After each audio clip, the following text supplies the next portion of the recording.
Hello, Queens. We want to discuss another hot topic this week that affects our everyday wellness today, and that is breaking false bonds and making true connections in friendship. We want to begin to move from the level of superficiality or superfluity to being germane in our feelings, in our friendship, in our connections. Women are unique beings when it comes to interactions and forming this connection we're talking about. Unlike men, we read meaning to everything, and that can be very subjective as we tend to think more with our emotion as against logic.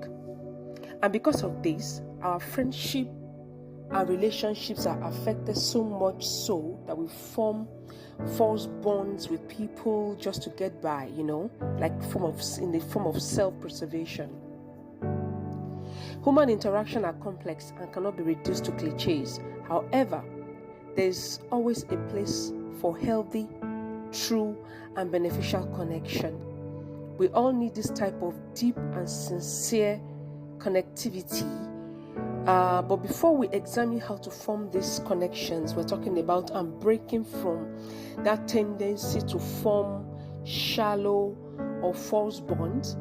We need to look at some factors that actually make such connections hard to come by and why we do form them, why we are very shallow with people. By the way, this conversation may bring you to a state of self-awareness. Well, allow it to happen. It may bring back strong memories, but you may need to heal from. Allow it, and if need be, take a pause from listening to this podcast anytime you feel that way and breathe. Just pause and breathe. The idea is for you to heal and be able to form good relationships and friendships with people, because you need it to thrive in this long haul of a journey called life. So let's discuss some of these factors. I actually have about 12 different inhibitors, that prevent us from forming true connection with people. Number one is our bias. One of the strongest reasons why we do not form true connection with people is bias. We are biased to a certain tribe or religion or beliefs or the way some people look or their shapes and so on. And this usually causes microaggression that does not promote fairness and inclusion in the society. I don't want to go into long talk about these microaggressions, but that is one of the reasons why we form very shallow connections with people. Number two is unintentional exclusion. So sometimes it's not the bias, but people will just naturally flow towards those that they have commonality with. Like maybe you grew up together, or you have some common ground, or probably parents who have, you are a mother, you have your children participate in some similar activities, and and so on.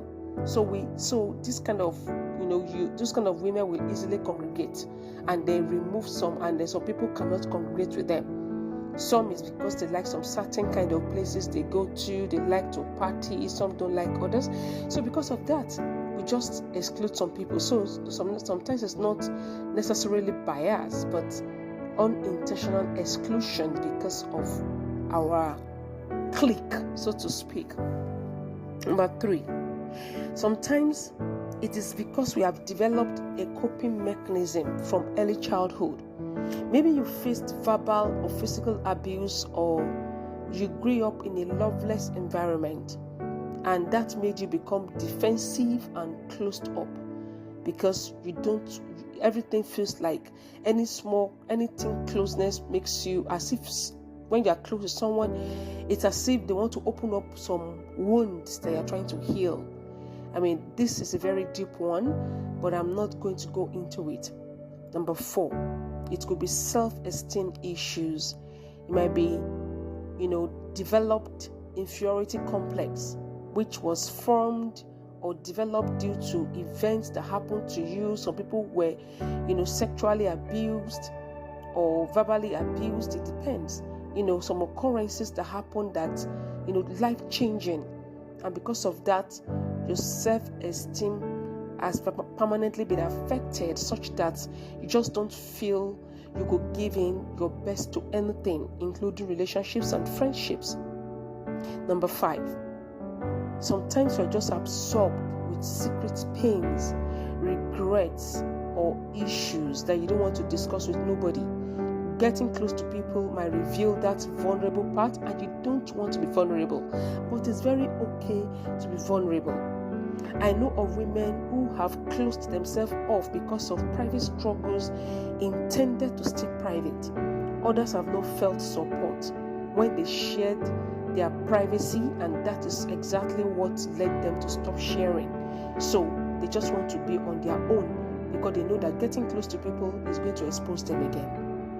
Number 6, it might be just regular hormonal imbalances, which makes you come out as somebody saucy, because hormonal balance, like I discussed about 2 weeks ago, affects our emotions and therefore, lead our moods.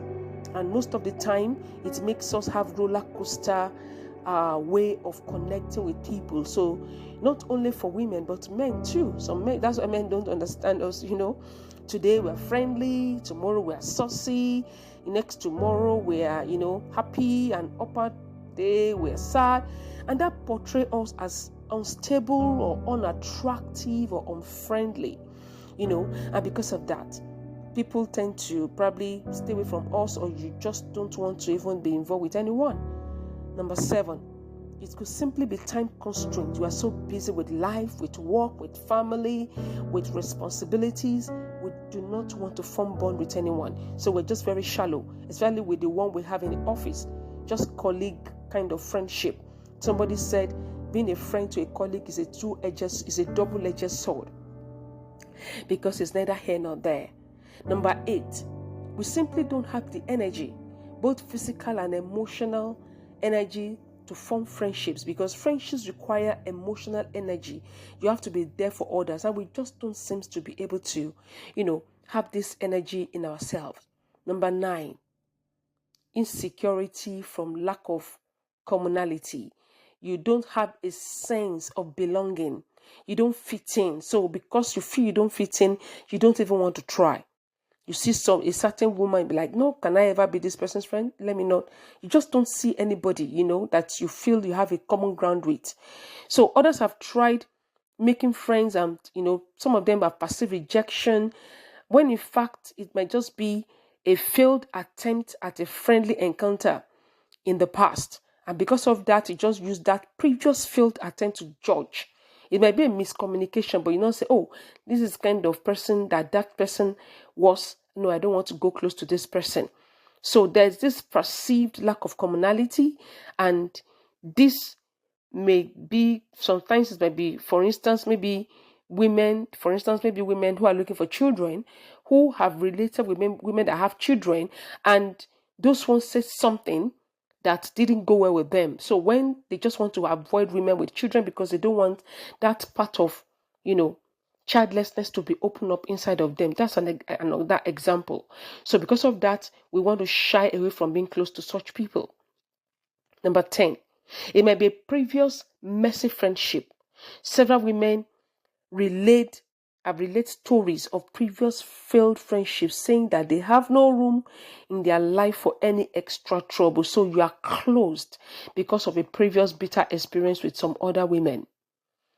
Number 11, it might be surface friendship issues, which is caused majorly by social media.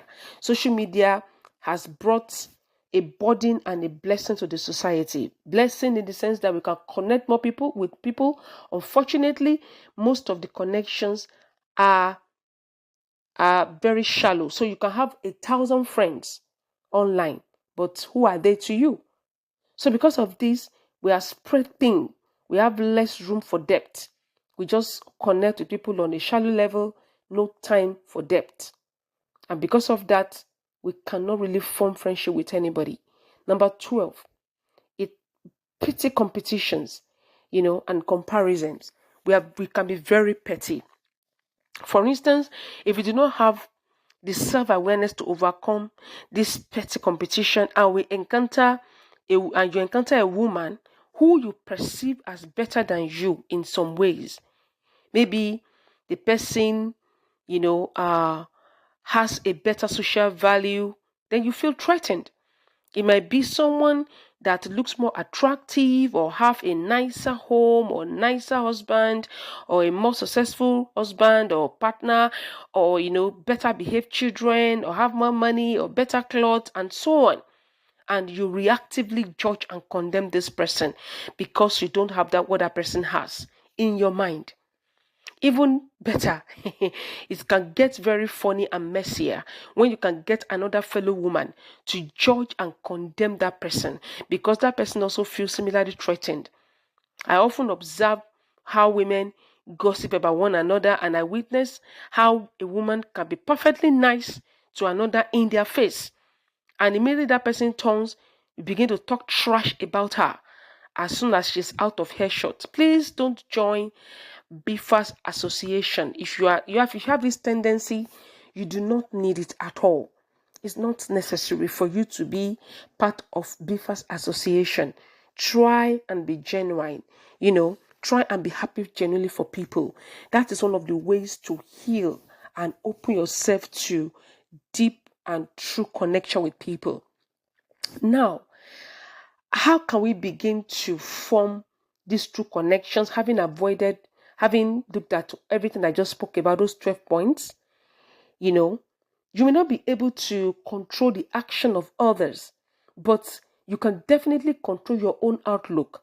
So now the change I want to discuss starts with you. I'm not talking about what happened to others, but what should happen in you for you to be able to form the connection. When it starts with you, the others will be aligned, because life has a way of as the Holy Book says, as a man thinketh, so he is. When you begin to think in some certain ways, when you begin to change in some certain ways, then you begin to have more opportunities.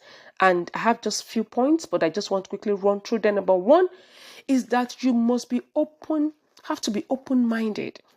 You have to have an outstretched arm outlook to life, to people, because opportunities abound and any great friendship can happen at any time.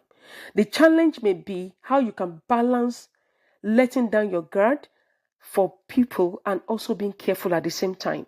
But that is where emotional intelligence comes in. We've spoken about emotional intelligence in the past. So don't rule anyone out. Test the waters. Be intelligent. Be careful, but don't close up. Test the waters. Don't go too deep at the initial time. Look at people. Look for shared values. You can have shared values on health and wellness, intellect, personal growth, shared values on honesty, what honesty means, what integrity means, spiritual values, moral values, and so on. On the flip side, you may not even have shared values like that, with a potential friend. But question is, can you agree? Are you agreeable? Even when you have different beliefs, are you agreeable? Can you carry out simple and peaceful, agreeable conversations even if you do not look at life the same way? Find common grounds of interest and see if a friendship can fly.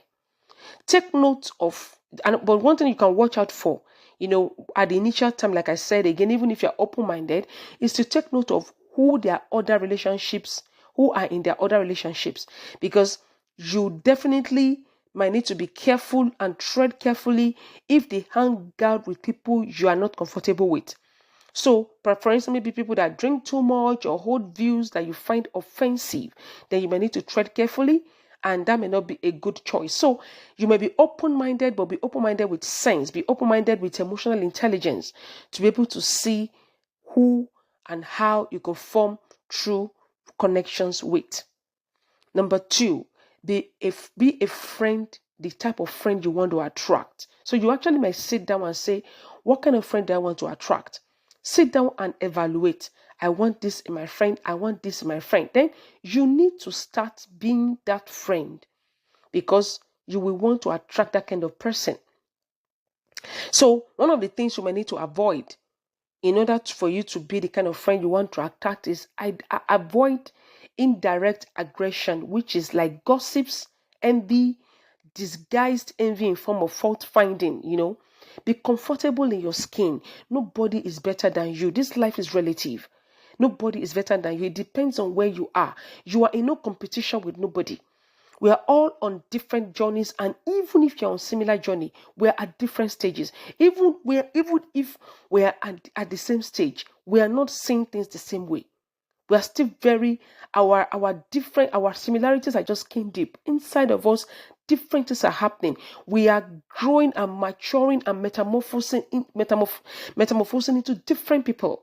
You know, at the same time. Similar things are happening to us, but we are growing into different things because we do not all have the same purpose in life. So you cannot be finding fault and be competing with anybody. You are on a very unique journey.